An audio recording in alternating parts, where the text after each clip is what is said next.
के chairman Imran Khan media से गुफ्तगू कर रहे हैं, आइए आपको दिखाते हैं। आज के इकट्ठे हों कल जो हमारा जलसा है नेशनल पार्क में, ताकि एक मैसेज जाए। और कल है भी डिफेंस डे 6 सितंबर, तो उसके लिए एक तो मैं जा रहा हूँ। दूसरा, जो मैं आज पढ़ रहा हूँ कि स्पीकर ने मेरे ख़िलाफ़ रेफरेंस दी है, पहले मैं ये पूछना चाहता हूँ कि मेरे ऊपर कौन सा नया इंकशाफ हुआ है जो कि उसने मेरे ख़िलाफ़ रेफरेंस कबूल किए।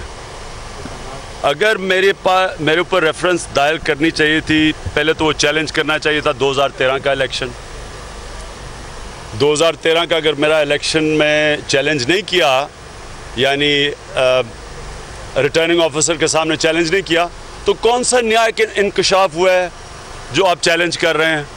मेरा तो फ्लैट भी डिक्लेयर्ड था।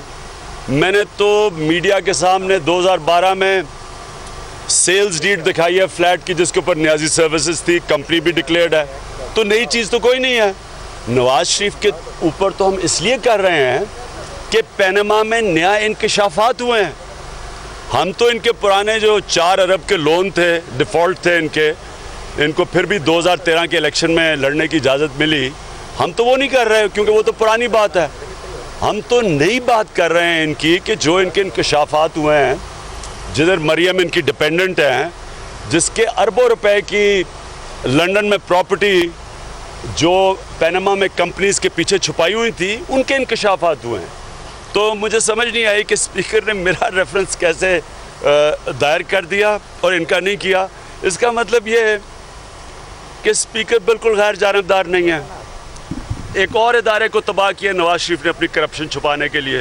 असेंबली के स्पीकर का भी इदारा पहले मशकूक था, 2 दफ़ा धांधली करके इलेक्शन जीत के आया है, अब और मशकूक हो गया कि बिल्कुल गैर जानिबदार नहीं है। तीसरी चीज़ हमने बिल्कुल सुप्रीम कोर्ट में अपील करेंगे और आज हामिद खान ने दायर कर दी है। उसकी वजह क्या है? देखें, सारे पाकिस्तान को पता है कि नवाज शरीफ के अरबों रुपए के असासे पकड़े गए हैं पनामा के इंकशाफात में। अब या तो कहें कि यूसुफ रज़ा गिलानी के लिए एक कानून है और नवाज शरीफ के लिए दूसरा है, तो ये तो इंसाफ के तकाज़ों के ख़िलाफ़ है। इंसाफ तो इम्तियाज़ नहीं करता इंसानों में। और मैं तो सुप्रीम कोर्ट का बड़ा अदब करता हूँ। जुडिशल कमीशन का जो फ़ैसला आया था पहले, मुझे तो बिल्कुल मैं समझता हूँ कि कभी ऐसा फ़ैसला हुआ ही नहीं कि ये जुडिशल कमीशन कहे कि जी ज़्यादातर कानूनी था 2013 का इलेक्शन। कब या कानूनी होता है या गैर कानूनी होता है। ज़्यादातर कानूनी तो मैंने सुना ही नहीं, ना किसी ने सुना है, लेकिन हमने कबूल किया। फिर से मैं सुप्रीम कोर्ट का एहतराम करता हूँ, जो भी उनका फ़ैसला हम कबूल करेंगे। लेकिन मैं इतना जानता हूँ कि पाकिस्तानी कौम तंग आ चुकी है कि सिर्फ छोटे चोर जेलों में जाते हैं और बड़े डाकुओं को कोई पकड़ता नहीं है। एक कानून गरीब के लिए, कमज़ोर के लिए, दूसरा ताकतवर के लिए। ये तो इस वक्त पाकिस्तान के इदारों का चैलेंज है। अब ये जो पनामा में इंकशाफ हुए हैं, इन्होंने पाकिस्तान के इदारों को चैलेंज किया है कि क्या आपके सामने सारे पाकिस्तानी एक बराबर हैं या शरीफ ख़ानदान कोई ख़ास एक मखलूक आई हुई है पाकिस्तान में जो कानून के ऊपर है। ये चैलेंज है और इसी में फ़ैसला होगा पाकिस्तान के मुस्तकबिल का।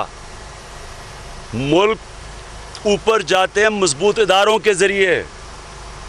जब इदारे तबाह होते हैं, मुल्क तबाह हो जाते हैं। चोरी से मुल्क तबाह नहीं होता। चोरी को बचाने के लिए जब इदारों को तबाह किया जाता है, तब मुल्क तबाह होता है। मैं जद्दोजहद करता रहूँगा। इदारों से इंसाफ नहीं मिलेगा, मैं सड़कों पर रहूँगा। लेकिन मैं ये आपको बता दूँ कि अगर किसी का ख्याल है जो इस मुल्क में छोटा सा स्टेटस को बैठा हुआ है, जो इदारों में भी है घुसाया हुआ है, जो पॉलिटिकल स्टेटस को है, मीडिया हाउसेस के ऊपर भी एक पैसा चला हुआ और एक स्टेटस को बैठा हुआ है, और सबको पता है वो कौन है। लोग तो अब सोशल मीडिया की वजह से बाशऊर हो चुके हैं, नौजवान बाशऊर हो चुके हैं, सबको पता है। एक तरफ स्टेटस को बैठा है और दूसरी तरफ पाकिस्तानी अवाम जो एक नया पाकिस्तान देखना चाहती है, एक अदल और इंसाफ का निज़ाम देखना चाहती है। माहौल ऐसा बन रहा है खान साहब के, लग रहा है आपको नाअहल करार देने की पूरी तैयारियां हैं, चाहे स्पीकर हो, इलेक्शन कमीशन हो या हुकूमती अरकान हो। जो उनकी बॉडी लैंग्वेज है वो बता रही है कि आप नाअहल होने जा रहे हैं या वो करने जा रहे हैं। फिर आपका रद्द-ए-अमल क्या होगा? अब ज़रा ये सुने ना, पाकिस्तानी कौम के सामने ये मजाक सुने। नाअहल कौन होगा? जिस आदमी ने अपनी हलाल की कमाई से बाहर पैसा कमाया हो 18 साल, वो पैसे के ऊपर टैक्स दिया हो, वो छुपाया नहीं है, वो पैसा और जो प्रॉपर्टी जो फ्लैट था वो बेच के सारा पाकिस्तान में पैसा लाया हो, पाकिस्तान को फ़ायदा करवाया हो और अपने नाम पे रखा हो, छुपाया ना हो, वो नाअहल हो जाए। और दूसरी तरफ एक मुल्क का प्राइम मिनिस्टर होते हुए, नवाज शरीफ प्राइम मिनिस्टर थे था, अरबों रुपए का पैसा चोरी करके, करप्शन करके, टैक्स की चोरी करके, मनी लॉन्ड्रिंग करके मुल्क से बाहर लेके जाता है और वो ठीक रहे। और दूसरा जो कि पाकिस्तान से हलाल की कमाई का पैसा पाकिस्तान लेके आता है वो नाअहल हो जाता है। उसको खुद सोचें, इससे हमारे जो इदारे हैं उनकी क्या क्रेडिबिलिटी रह जाएगी? ऐसा ये है कि वो कह रहे हैं कि अगर आप रायवंड गए तो ईंट से ईंट बजा देंगे, हुकूमत के बुज़रा कह रहे हैं। वो कह रहे हैं बनी गाला भी आएंगे, तो रायवंड जाना टल सकता है खान साहब? कंडीशनल क्या मेरी जरा बात सुने, बनी गाला हम रायवंड तो पिटिशन लेके जा रहे हैं। रायवंड ये याद रखें, ये मेरा बनी गाला कोई पाकिस्तान के टैक्स के पैसे पे नहीं चल रहा। रायवंड इनका कैंप ऑफिस है। 50 करोड़ की तो गरीब अवाम दीवारें बना रहा है वहाँ इनकी हिफाजत के लिए। पुलिस के ऊपर सालाना 50 करोड़ रुपया गरीब कौम खर्च करती है। सारा खाना पीना खर्चा, बिजली गैस हमारे टैक्स के पैसे से जाती है। और मैं रायवंड के बाहर, जब रायवंड हम जा रहे हैं, हम इनको पैगाम दे रहे हैं कि हमें जवाब दो। मेरे से क्या जवाब मांग रहे आएंगे बनी गाला? ये कौन सा कोई पाकिस्तान के टैक्स के पैसे से चल रहा है? मुझे ब्लैकमेल ही करने आएंगे ना कि नवाज शरीफ के पीछा छोड़ दो, और मेरे से क्या कराने आएंगे? आप ये बताएं कि कल एहतसाब कमीशन खैबर पख्तूनख्वा के साबिक सरबराह हामिद खान ने ये कहा है कि खान साहब ने एक विजन दिया, लेकिन वहाँ की ब्यूरोक्रेसी, वहाँ के वज़रा, वहाँ के वज़ीर आला नहीं चाहते थे एहतसाब हो, वो वहाँ एहतसाब को धर्म भरम कर रहे हैं। वो आज एहतसाब हामिद और जो जनरल हामिद खान कहते हैं, इसमें इतनी सदाकत ज़रूर है कि पहली दफ़ा एक आज़ाद एहतसाब कमीशन बनाने की कोशिश की गई, उसमें मसले आए और वो ठीक कहते हैं। उसकी जगह ये भी उनको पता होना चाहिए कि एक नया एहतसाब एक्ट पास किया गया है जिसमें वो रुकावटें दूर की गई हैं जो जनरल हामिद डालने के लिए जो है तरमीम लाई गई, नहीं, मुझे काम नहीं करने मेरी अर्ज सुने ना, उन्होंने कहा कि तरमीम लाई गई रुकावटें डालने के लिए। उसको ये भी पता चल जाना चाहिए कि नया एहतसाब एक्ट मैंने खुद वकीलों के साथ बनाया है जो पास हो चुका है, जिसमें वो जो बातें कर रहे हैं वो सारी हटा दी गई हैं। वो जो तरमीम कह रहे हैं ना कि जो रुकावटें थी वो मैंने और वकीलों ने हटा दी और वो पास हो गया है। ये फाउंडर ग्रुप जो ग्रुप सामने आया है जो आपको एक किस्म का क्रिटिसाइज कर रहा है या ब्लैकमेल कर रहा है, इसके पीछे क्या मुस्लिम लीग नून गवर्नमेंट है? आप क्या समझते हैं? क्या बाकी ये फाउंडर्स हैं जो क्लेम कर रहे हैं कि हम फाउंडर्स हैं, बानी है तहरीक इंसाफ?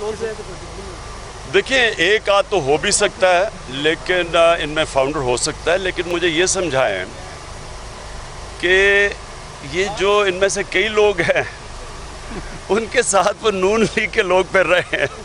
ये कैसे फाउंडर है कि नून लीग के पीछे इनके पीछे है? या एक मिनट मुझे ये बताएं, ये तो इस तरह के जो नून लीग हमारे साथ आए हैं, हम उनको साथ उनके मिला के तो कहें जी ये नून लीग के फाउंडर्स हैं और जाके वो पे मुजाहरे शुरू कर दें नून लीग के खिलाफ। ये तो मजाक हो रहा है। असेंबली के ओके। पाकिस्तान तहरीक इंसाफ के चेयरमैन मीडिया से गुफ्तगू कर रहे थे। उनका कहना था कि कौमी असम्बली के स्पीकर गैर जानेदार नहीं हैं, करप्शन ने एक और महकमा तबाह कर दिया है। कराची के अवाम के साथ खड़े हैं, हम रायवंड पिटीशन लेकर जा रहे हैं। बनी गाला कौन सा पाकिस्तान के टैक्स के पैसे से चल रहा है? हलाल की कमाई का पैसा बाहर से दिलाना अहल होता है। पाकिस्तान तहरीक इंसाफ के चेयरमैन इमरान खान मीडिया से गुफ्तगू कर रहे थे। उनका कहना था कि कौमी असम्बली के स्पीकर गैर जानिबदार नहीं हैं। करप्शन ने एक और महकमे को तबाह कर दिया है।